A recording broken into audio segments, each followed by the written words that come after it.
The wife of a rich man fell sick, and when she felt that her end drew nigh, she called her only daughter to her bedside. Always be a good girl.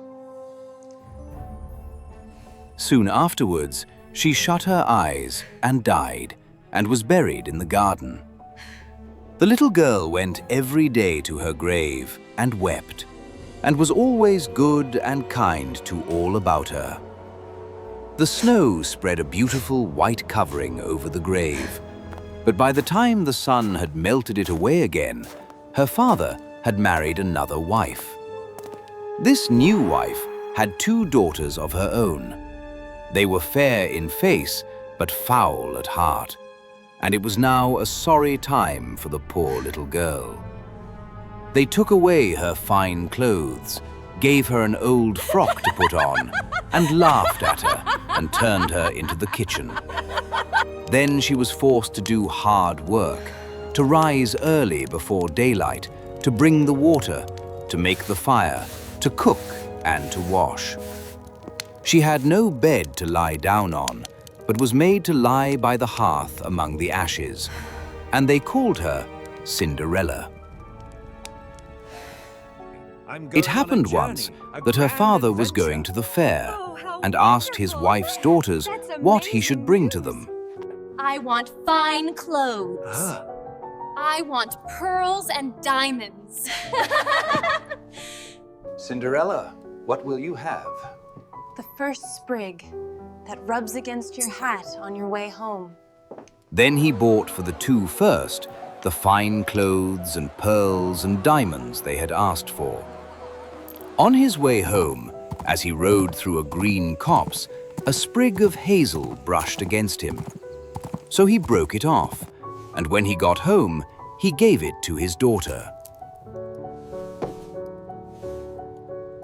Then she took it and went to her mother's grave and planted it there.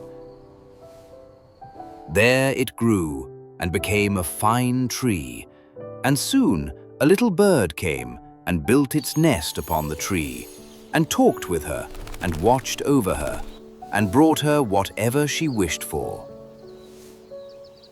Hear ye, hear ye.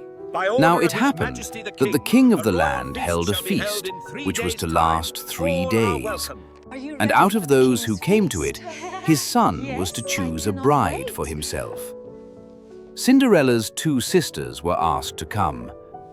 Cinderella, after this, go and brush our shoes. Then she did as she was told. At last, she begged her stepmother very hard to let her go. Can't go. Look at yourself. You're a mess. You don't belong at a royal ball. When Please Cinderella let me go, kept on please. begging, the stepmother said at last, You saw the peas I tossed into the ashes. Sort every one of them out within 2 hours. Only then can you go to the feast. But the little maiden ran out the back door into the garden and cried out, Doves and songbirds, hurry to me, help me pick. All the little birds under heaven came. The little doves stooped their heads down and set to work. Pick, pick, pick. And then the others began to pick, pick, pick, and picked out all the good grain and put it into a dish and left the ashes. And all flew out again at the windows. Then she brought the dish to her stepmother.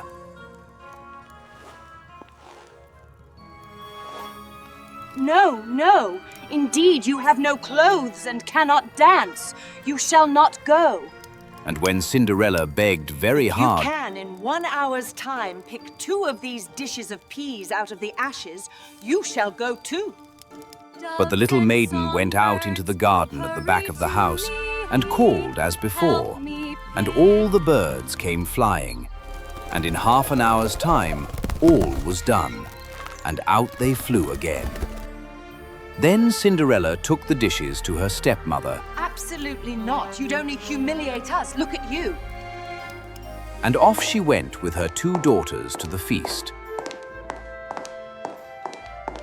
Now, when all were gone and nobody left at home, Cinderella went sorrowfully and sat down under the hazel tree and cried out, Shake, shake, hazel tree, gold and silver over me. Then her friend the bird flew out of the tree and brought a gold and silver dress for her and slippers of spangled silk. She put them on and followed her sisters to the feast. But they did not know her. She looked so fine and beautiful in her rich clothes.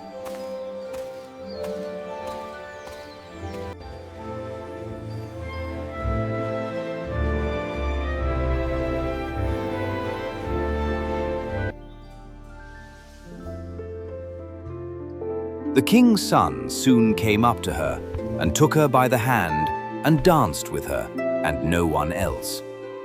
He never left her hand, but when anyone else came to ask her to dance, he said, I am dancing with this lady.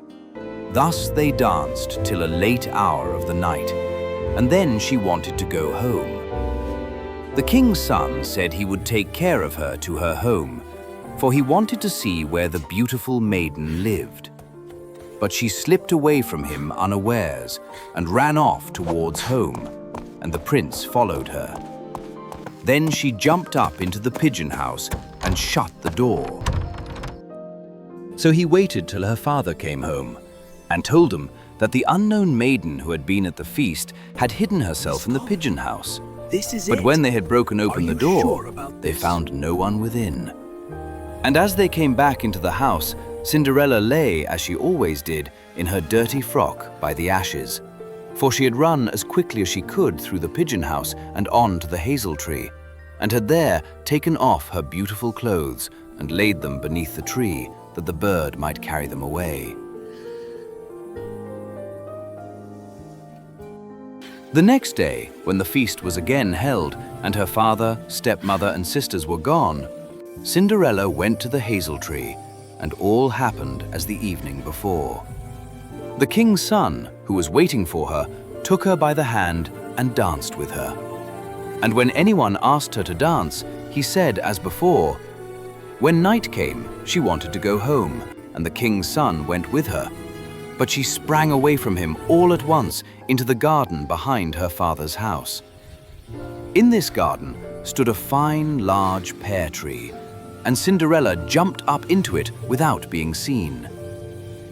Then the king's son waited till her father came home and said to him, The unknown lady has slipped away, and I think she must have sprung into the pear tree. The father ordered an axe to be brought, and they cut down the tree, but found no one upon it.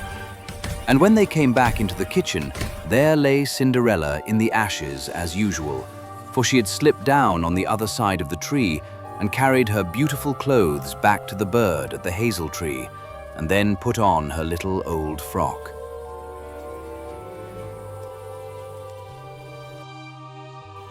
The third day, when her father and stepmother and sisters were gone, she went again into the garden and said, Shake, shake, hazel tree, gold and silver over me.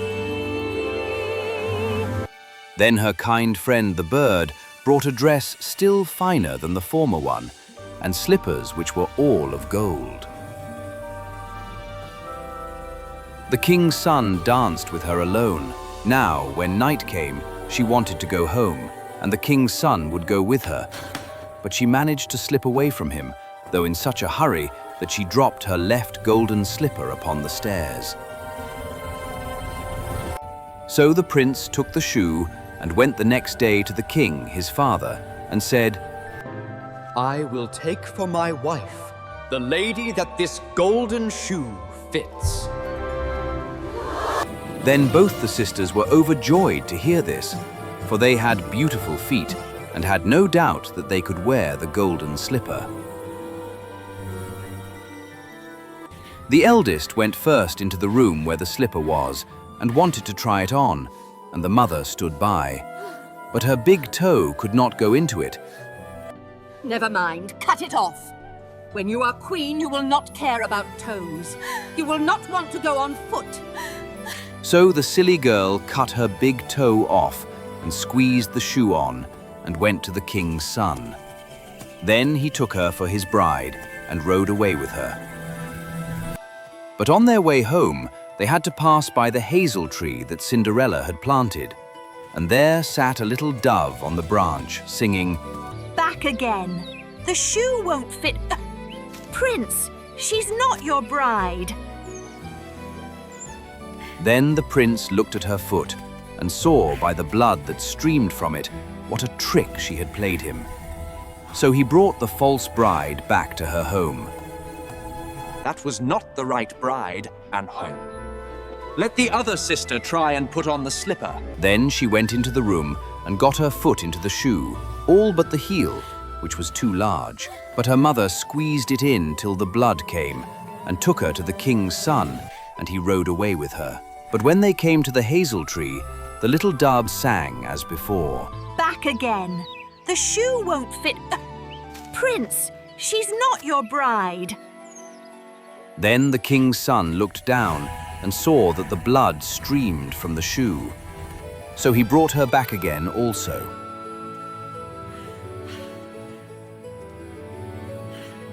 Then Cinderella came, and she took her clumsy shoe off and put on the golden slipper, and it fit as if it had been made for her. When he drew near and looked at her face, the prince knew her and said. Then he took Cinderella on his horse and rode away.